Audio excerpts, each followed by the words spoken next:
And the incident highlights the dangers that can happen to both marine life and boaters. Joining us now is Gib Brogan, Senior Campaign Director of Oceana. Welcome. Good morning. How common are these collisions between boats and whales like the one that we saw in Barnegat Bay? Collisions between boats and whales are hard to count because we don't see all of the incidents, but we know that this is one of the top threats to large whales around the world. And what does this incident tell us about the risks vessel strikes pose to whales and to boaters as well?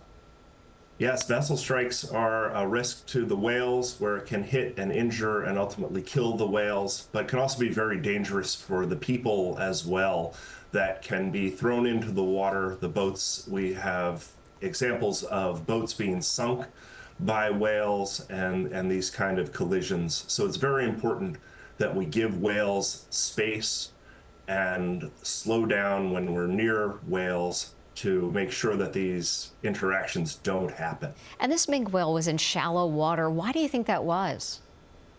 We're going to wait for the results of the investigation into this whale, but generally minke whales are found offshore and not in this kind of shallow water.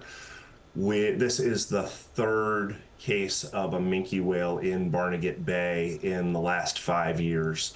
So we are waiting to see what the experts tell us, what they can learn from their investigation, but this was likely not a healthy whale that was in this very shallow water. Yeah, looking for food, do you think? It may have not been healthy, it may have been injured, and it may have been lost.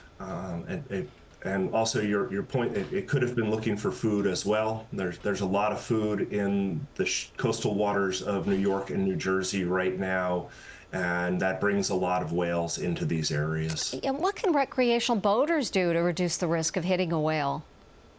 Yeah, recreational boaters need to keep a lookout at all times.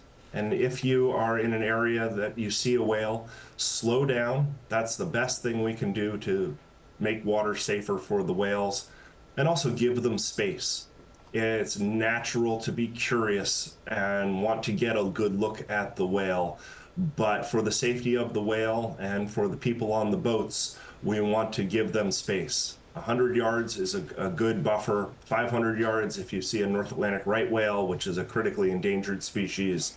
But we need to make sure these whales have plenty of space to move around and do what they're trying to do in the ocean. Gib Brogan, Senior Campaign Director at Oceana. Thanks so much for joining us. We appreciate it.